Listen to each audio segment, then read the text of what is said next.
দেখো ঘনফল নির্ণয় কষে দেখি 5.1 করার আগে আমাদের সবার প্রথমে জানতে হবে ঘনফল কি, ঘনমূল কি, হার্ডি রামানুজ সংখ্যা কি, পূর্ণ ঘন সংখ্যা কি। এগুলো যদি তোমরা সবার প্রথমে জানো বা বুঝতে পারো তাহলে কিন্তু অঙ্কগুলো করতে তোমাদের খুব ইজি মনে হবে, সহজ মনে হবে, ঠিক আছে। তো দেখো এখানে লেখা আছে ঘন কাকে বলে। ঘন আর ঘনফল কিন্তু একই, ঠিক আছে। ঘন কাকে বলে?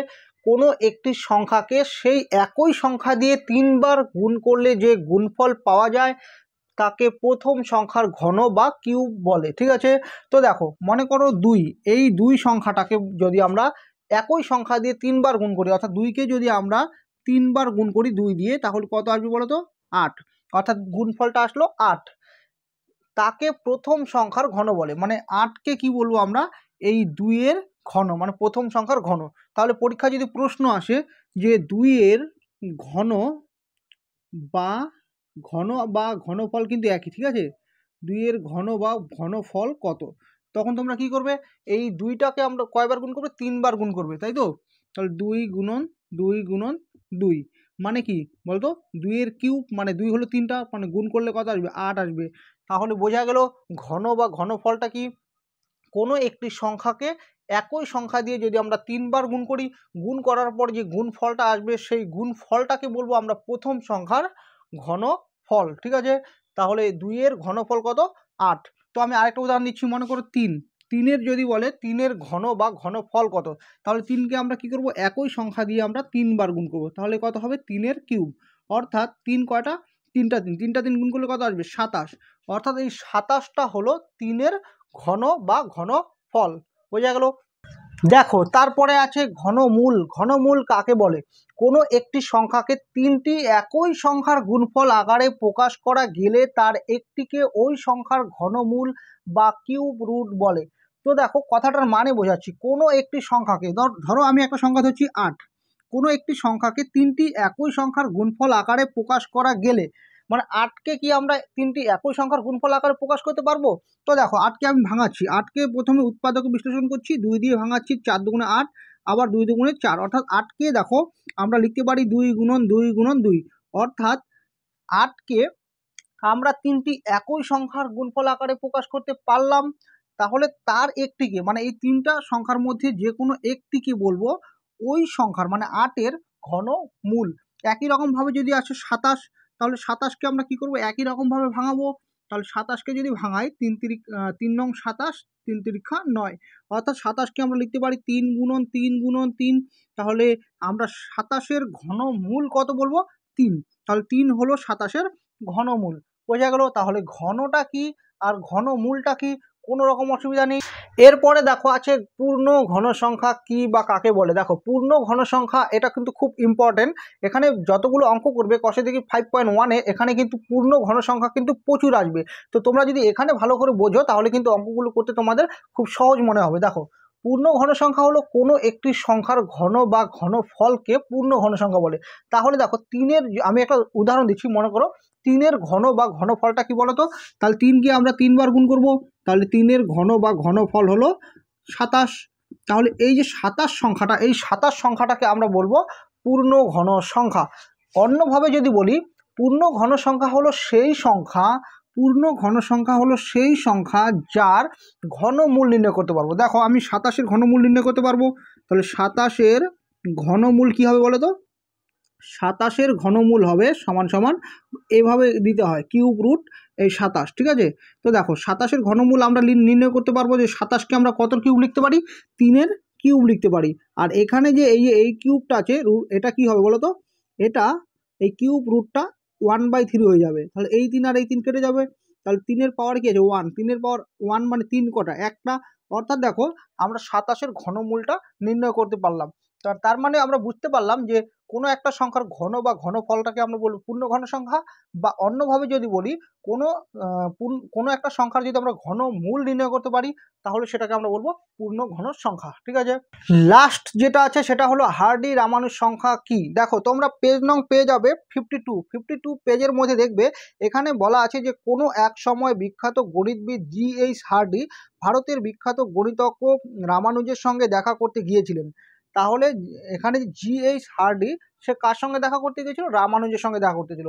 আর জিএইচ হার্ডি যে ট্যাক্সি করে গিয়েছিল সেই ট্যাক্সির নম্বরটা ছিল 1729। তো এই 1729 ছিল কি, যে একটা ট্যাক্সির নম্বর।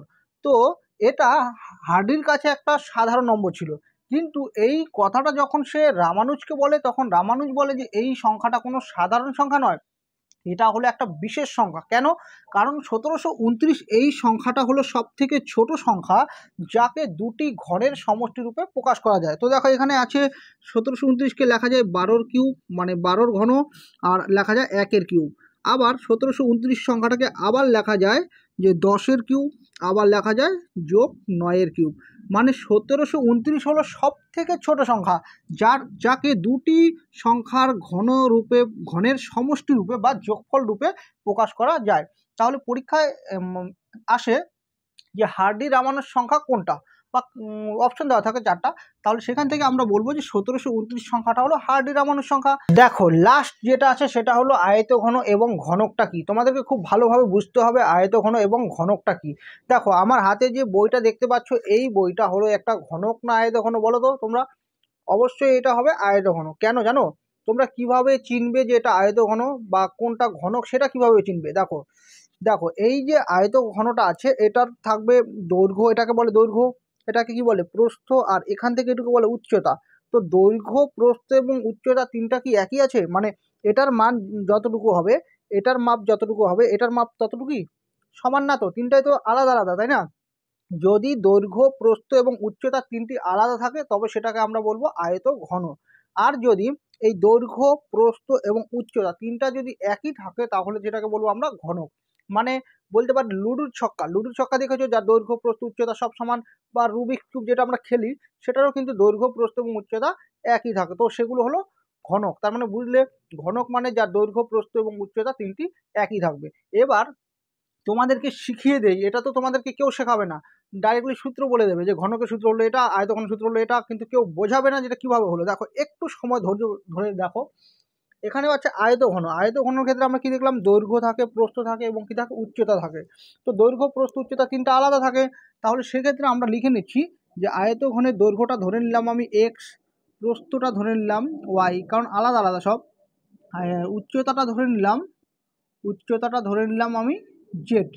তাহলে আয়তঘনের আয়তনের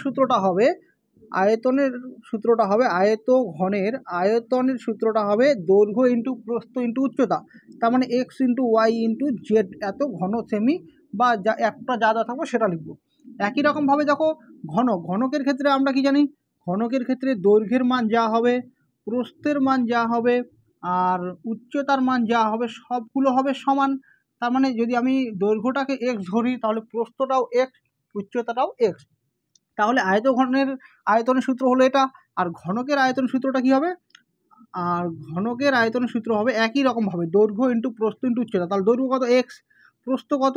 এক্স, উচ্চতা কত? এক্স, অর্থাৎ গুণ করে দিলে হবে এক্সের কিউব। অর্থাৎ এক্স মানে কি ধরেছিলাম? এক্স মানে ধরেছিলাম দৈর্ঘ্য, প্রস্থ, উচ্চতা সবগুলো। অর্থাৎ আমরা বলতে পারি যে ঘনকটা যে থাকবে সেটার প্রত্যেকটা বাহুর দৈর্ঘ্য কী থাকবে? এক্স থাকবে। মানে দৈর্ঘ্যও এক্স থাকবে, প্রস্থ এক্স থাকবে, উচ্চতাও এক্স থাকবে, সবগুলো এক্স থাকবে। সেই জন্য এটা সূত্র হয় যে প্রত্যেকটা বাহুর দৈর্ঘ্য যেহেতু একই তাই লেখা থাকে বাহুর দৈর্ঘ্য তার কিউব, মাথায় যেহেতু কিউব আছে এটা হয়। ঠিক আছে, তাহলে তোমরা বুঝলে যে আয়তঘন এবং ঘনকের সূত্রগুলো বুঝে গেলে। এখন আমরা শুরু করব কষে দেখি 5.1। কষে দেখি 5.1 একের দাগে আছে দুটি ঘনক তৈরি করি যার একটি বাহুর দৈর্ঘ্য 5 সেমি ও 1 সেমি। তো দেখো এখানে আমাদের দুটো ঘনক তৈরি করার কথা বলেছি, যার একটা বাহুর দৈর্ঘ্য কত আছে? 5 সেমি দেওয়া আছে, আর একটা 1 সেমি দেওয়া আছে। তোমরা তার আগের পেজে 52 পেজের মধ্যে দেখো এখানে একটা ছবি দেওয়া আছে ঘনকের।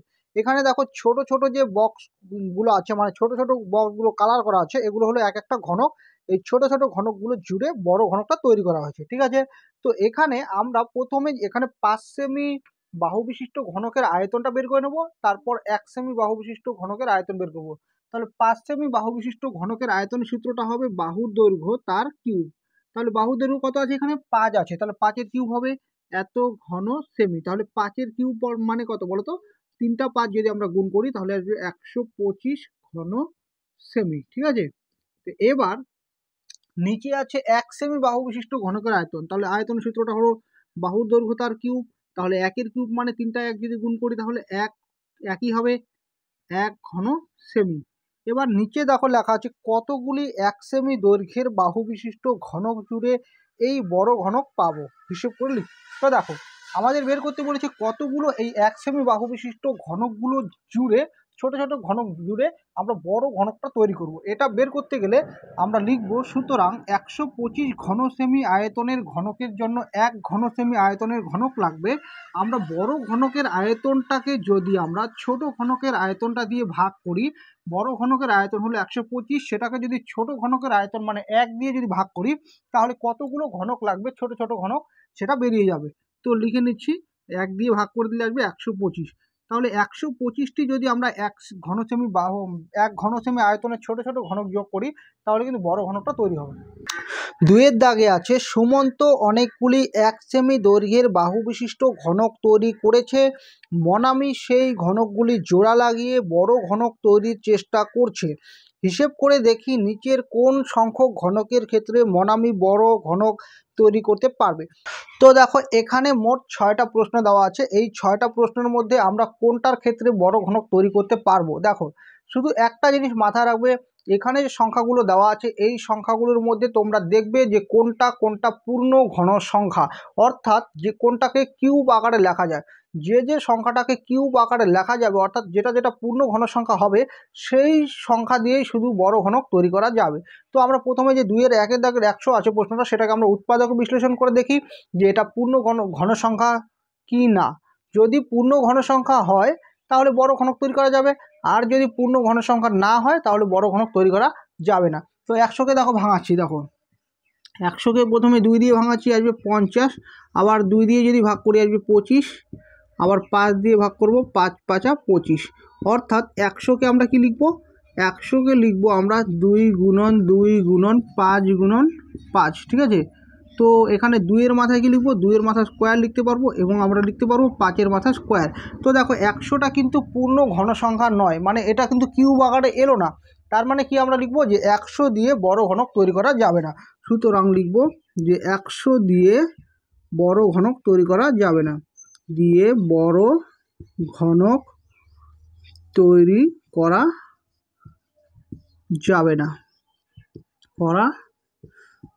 না, তো এর ওপরে আরেকটা লাইন লিখে নিতে পারে, যেহেতু 100 পূর্ণ ঘন সংখ্যা নয়, যেহেতু 100 পূর্ণ ঘন সংখ্যা নয় তাই 100 দিয়ে বড় ঘনক তৈরি করা যাবে না, ঠিক আছে। এরপরে 2-এর দাগে প্রশ্নটা আছে 1000। তো আমরা 1000টাকে ভাঙাবো আমরা, তো 1000টা লিখে নিচ্ছি। তো প্রথমে আমরা 2 দিয়ে ভাগ করব, হবে 500, আবার 2 দিয়ে ভাগ করব, হবে 250, আবার আমরা এটাকে 2 দিয়ে ভাগ করব, 2 একে 2, 2 দুগুণে 4, 5 দুগুণে 10, ঠিক আছে।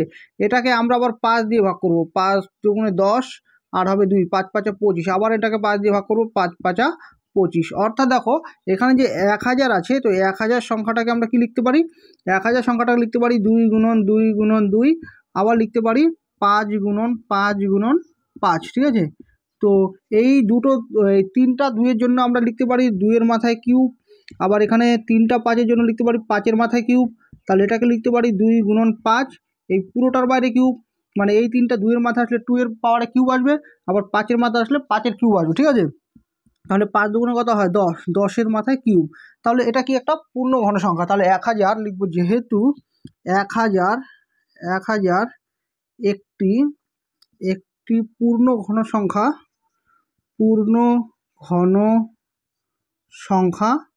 দাঁড়ি।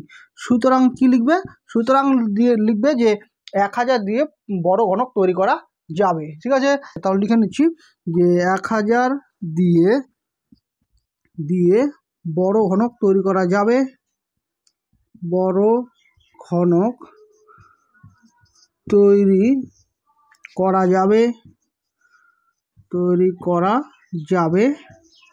এরপরে দেখো 3-এর দাগের প্রশ্নটা আছে 1331, এটাকেও আমরা উৎপাদকে বিশ্লেষণ করে দেখব যে এটা পূর্ণ ঘন সংখ্যা কিনা।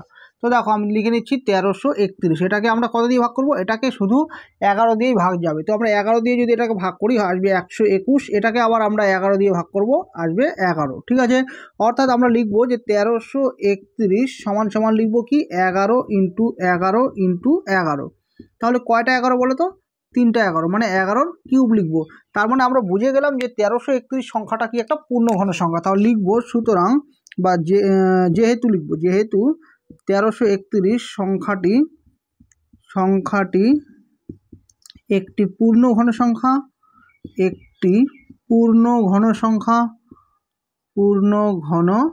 সংখ্যা, সুতরাং 1331 সংখ্যাটি দিয়ে বড় ঘনক তৈরি করা যাবে, বড় ঘনক তৈরি করা যাবে,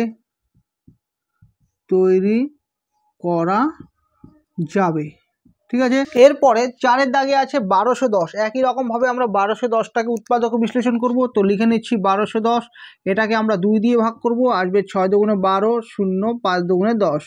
আবার এটাকে 2 দিয়ে তো ভাগ যাবে না, 3 দিয়ে করব আমরা। 3 দিয়ে করলে 3 দুগুণে 6, 3 দিয়েও যাবে না, 5 দিয়ে করব, ঠিক আছে। 5 অক্ষে 5, 5 দুগুণে 10, 5 অক্ষে 5। আবার এটাকে আমরা কত দিয়ে ভাগ করব, 11 দিয়ে করব। তাহলে 11 দিয়ে ভাগ করলে আসবে 11। অর্থাৎ দেখো এখানে যে 1210 যে সংখ্যাটা আছে, এটাকে কি লেখা যায়, 2 গুণন 5 গুণন 11 গুণন 11, এই সংখ্যাটা লেখা যায়। অর্থাৎ এই সংখ্যাটা কি পূর্ণ ঘন সংখ্যা না, এটাকে আমরা কিউব আকারে লিখতে পারবো না। আমরা দেখো এখানে আমরা লিখবো যে 2 গুণন 5, আর এখানে লিখতে পারি আমরা 11-র মাথা স্কোয়ার, কিন্তু এখানে কিউব আকারে আসলো না। তার মানে আমরা লিখবো যে 1210, যেহেতু 1210 সংখ্যাটি পূর্ণ ঘন সংখ্যা নয়, ঠিক আছে। তার মানে লিখবো যে সুতরাং 1210 সংখ্যাটি দিয়ে ঘনক তৈরি করা যাবে না, মানে পূর্ণ ঘন সংখ্যা না হলেই ঘনক তৈরি করা যাবে না, ঠিক আছে। দেখো তারপরের সংখ্যাটা আছে 3375। আমরা 3375 সংখ্যাটাকে আমরা ভাঙাবো। তো দেখি কি হয়।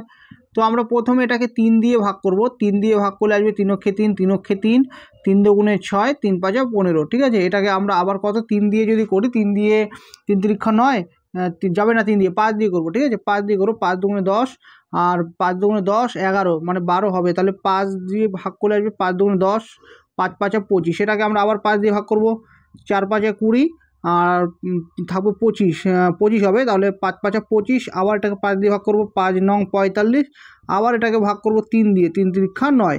তাহলে আমরা লিখতে পারবো যে 3375 যে সংখ্যাটা আছে সেটা কি লিখবো, সেটা লিখবো আমরা দেখো 3 গুণন, সাজিয়ে লিখছি, 3 কয়টা আছে বলতো, 3টা আছে। তো 3টা লিখে নিচ্ছি, ইন্টু 5 কয়টা আছে, 5ও আছে 3টা, তাহলে 5 গুণন 5 গুণন 5। তাহলে আমরা এটাকে 3-এর মাথায় কিউব লিখতে পারি, আর এখানে আমরা 5-এর মাথায় কিউব লিখতে পারি, ঠিক আছে। তো তারপর লাইনটা আমি এখানে লিখছি, দেখো এটাকে লিখতে পারি 3 গুণন 5 এর মাথায় কিউব লিখতে পারি। দেখো এই কিউবটা 3-এর মাথায় গেলে 3-এর কিউব হবে, আবার এই কিউবটা 5-এর মাথায় গেলে 5-এর কিউব হবে। তাহলে সমান সমান কত আসবে বলো তো, 3 5 15, তাহলে 15-র কিউব আসবে। তাহলে আমরা লিখবো যেহেতু 3375 সংখ্যাটি পূর্ণ ঘন সংখ্যা, ঠিক আছে, যেহেতু কিউব আকারে লেখা গেল তাই এটা পূর্ণ ঘন সংখ্যা, তাই 3375 সংখ্যাটি দিয়ে বড় ঘনক তৈরি করা যাবে, ঠিক আছে। তারপরে দেখো 6-এর দাগে আছে 2700। তাহলে আমরা 2700টাকে আমরা ভাঙাবো। তাহলে 2700 লিখে নিচ্ছি, এটাকে আমরা ভাঙাবো 3 দিয়ে ভাঙাবো, 3 নং 27, এখানে হবে 2টো শূন্য, আবার 3 দিয়ে ভাঙাবো, 3 তিরিক্ষা 9, 2টো শূন্য হবে, আবার 3 দিয়ে ভাঙাবো, 3 অক্ষে 3, 2টো শূন্য হবে।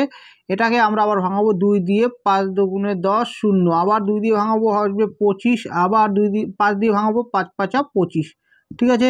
তাহলে 2700 যে সংখ্যাটা আছে, তো 2700 সংখ্যাটা কী হবে বলো তো, আমি একবার সাজিয়ে লিখবো। তাহলে এখানে আমরা লিখব, প্রথমে 2 লিখব, 2টো 2 গুণন 2, 2টো 2 আছে, 3টা 3 আছে, তো 3টা 3 গুণন 2টো 5 আছে, ঠিক আছে। তো দেখো এখানে আমরা লিখতে পারি 2-এর মাথায় স্কোয়ার, আর এখানে লিখতে পারি 3-এর মাথায় কিউব, আর এখানে লিখতে পারি 5-এর মাথায় স্কোয়ার। তো এটা কিন্তু পূর্ণ ঘন সংখ্যা নয়। দেখো এখানে 5-এর মাথায় কিউব নেই, 2-এর মাথায় কিউব নেই। তাহলে লিখবো যে সুতরাং 2700 সংখ্যাটি একটি পূর্ণ ঘন সংখ্যা নয় লিখবো, ঠিক আছে। 2700 সংখ্যাটি একটি পূর্ণ ঘন সংখ্যা নয়, তাই 2700 সংখ্যাটা দিয়ে বড় ঘনক তৈরি করা যাবে না। এবার দেখো, এবার বলেছে কোন সংখ্যক ঘনকের ক্ষেত্রে মনামি বড় ঘনক তৈরি করতে পারবে। তো এখানে যে সংখ্যাগুলো আছে তার মধ্যে আমরা দেখেছিলাম যে 3375 যে সংখ্যাটা আছে, এই সংখ্যাটার যে বাহুর দৈর্ঘ্যটা ছিল সেটা কত ছিল, 15 ছিল, তাই তো, 15 এর কিউব ছিল। তাহলে বাহুর দৈর্ঘ্যটা কত, 15। তার মানে এই সংখ্যাটা দিয়েই সব থেকে বড় ঘনক তৈরি করা যাবে। তো তোমরা অ্যান্সারটা লিখে নেবে। সুতরাং 3375 সংখ্যাটা দিয়ে সব থেকে বড় ঘনক তৈরি করা যাবে। 3-এর দাগে আছে নিচের সংখ্যাগুলির মধ্যে কোনটি পূর্ণ ঘন সংখ্যা নয় লিখি। তো এখানে টোটাল 6টা প্রশ্ন দেওয়া আছে, এর মধ্যে কোনটা পূর্ণ ঘন সংখ্যা নয়, যেটাকে আমরা কিউব আকারে বানাতে পারবো না সেটাই পূর্ণ ঘন সংখ্যা নয়। তো আমি প্রথম প্রশ্নটা তুলে নিয়েছি 216। তাহলে এই 216টাকে কী করবো, আমরা উৎপাদকে বিশ্লেষণ করব। উৎপাদকে বিশ্লেষণ করে দেখি এটাকে কিউব আকারে আনা যায় কিনা। তো দেখো 216টাকে নিয়ে এলাম, এটাকে আমরা প্রথমে 2 দিয়ে ভাগ করব, 2 অক্ষে 2, 0, 8 দুগুণে 16, আবার 2 দিয়ে ভাঙাবো, 5 দুগুণে 10, 4 দুগুণে 8, আবার আমরা এটাকে 2 দিয়ে ভাঙাবো, 2 দুগুণে 4, 7 দুগুণে 14, আবার এটাকে 3 দিয়ে ভাঙাবো, 3 নং 27, আবার এটাকে 3 দিয়ে ভাঙাবো, 3 তিরিক্ষা 9। তাহলে দেখো 216 যে সংখ্যাটা আছে এটাকে কি লিখতে পারি, 2 গুণন 2 গুণন 2, আবার লিখতে পারি কি 3 গুণন 3 গুণন 3।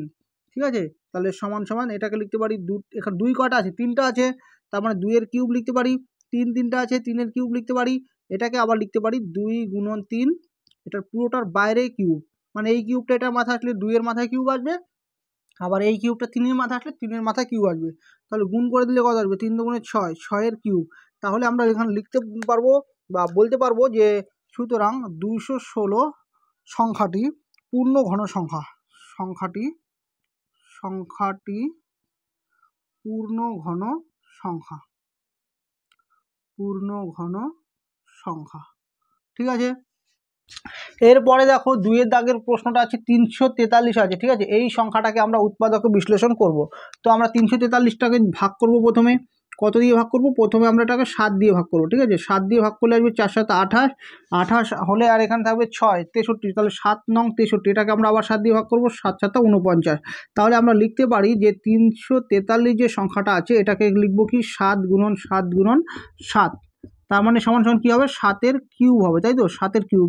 তার মানে আমরা লিখব যে সুতরাং 343 সংখ্যাটি পূর্ণ ঘন সংখ্যা, সংখ্যাটি পূর্ণ ঘন সংখ্যা। কিন্তু আমাদেরকে বের করতে বলেছি যে কোনটি পূর্ণ ঘন সংখ্যা নয়।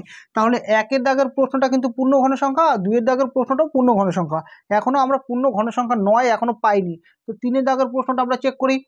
তো দেখো 3-এর দাগের প্রশ্নটা আমি তুলে নিয়েছি, 1024 আছে। তো আমি 1024 সংখ্যাটাকে লিখে নিচ্ছি, এটাকে আমরা প্রথমে কত দিয়ে ভাগ করব, প্রথমে এটাকে আমরা 2 দিয়ে ভাগ করব। ঠিক আছে, তো 2 দিয়ে যদি ভাগ করি, 5 দুগুণে 10, 2 অক্ষে 2, 2 দুগুণে 4, আবার আমরা এটাকে 2 দিয়ে ভাগ করব, 2 দুগুণে 4, 5 দুগুণে 10, 6 দুগুণে 12, আবার এটাকে 2 দিয়ে ভাগ করব, 2 অক্ষে 2, 2 দুগুণে 4, 8 দুগুণে 16, তাহলে 2 দিয়ে ভাগ যাবে, আবার 6 দুগুণে 12, 4 দুগুণে 8, আবার 2 দিয়ে যাবে, 3 দুগুণে 6, 2 দুগুণে 4, 2 দিয়ে ভাগ যাবে 16, আবার 2 দিয়ে যাবে 8 দুগুণে 16, আবার 2 দিয়ে 4 দুগুণে 8, আবার যাবে 2 দিয়ে 2 দুগুণে 4। ঠিক আছে, তার মানে দেখো এখানে যে 1024 যে সংখ্যাটা আছে এটাকে আমরা কি লিখব, 1024 সংখ্যাটা লিখব এই সবগুলো সংখ্যার গুণফল। তাহলে কয়টা 2 আছে, দেখো তো, 1 2 3 4 5 6 7 8 9 10, তাহলে 10টা আছে, তাই তো, 1 2 3 4 5 6 7, 1 2 3 4 5 6 7 8 9 এই 10।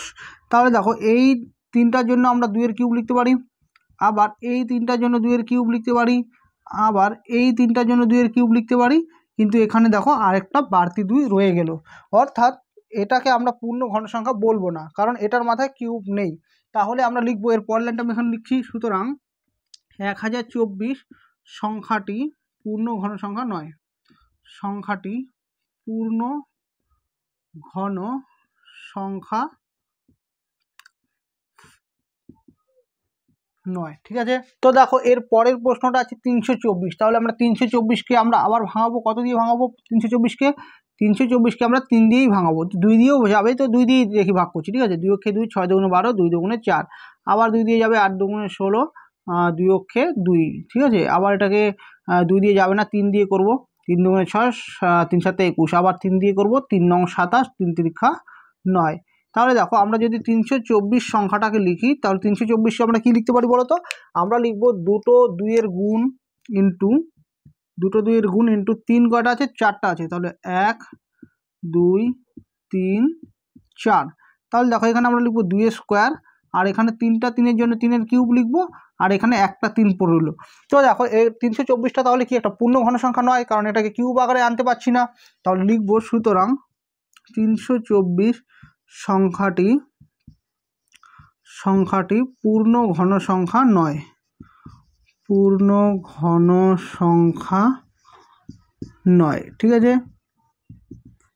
তো দেখো এর পরের সংখ্যাটা আছে 1744। তো এটাকে আমরা কি ভাগ করব, তাহলে 1744কে আমরা কত দিয়ে ভাগ করবো? 2 দিয়ে ভাগ করব। 2 দিয়ে করলে আসবে 8 দুগুণে 16, 7 দুগুণে 14, 2 দুগুণে 4। আবার 2 দিয়ে ভাগ করব, 4 দুগুণে 8, 3 দুগুণে 6, 6 দুগুণে 12। আবার 2 দিয়ে ভাগ করব, 2 দুগুণে 4, 2 অক্ষে 2, 8 দুগুণে 16। আবার 2 দিয়ে ভাগ করব, 2 অক্ষে 2, 0, 9 দুগুণে 18। আবার 2 দিয়ে ভাগ করব, 2 দিয়ে যাবে না, এবার আমরা 3 দিয়ে ভাগ করলেও যাবে না। ঠিক আছে, 3 দিয়েও যাবে না, 4 দিয়েও যাবে না, 5 দিয়েও যাবে না। ঠিক আছে, তো 5 দিয়ে যাবে না, তাহলে কত দিয়ে যাবে? 4 আর ভাগ যাবে না। ঠিক আছে, তাহলে আমরা লিখবো যে 1744 সমান সমান লিখবো আমরা 2 গুণন 109। তাহলে দেখো এখানে আমরা 2-এর কিউব লিখতে পারি, কিন্তু 109কে আমরা কিন্তু ভাঙাতে পারছি না কোনো সংখ্যা দিয়েই।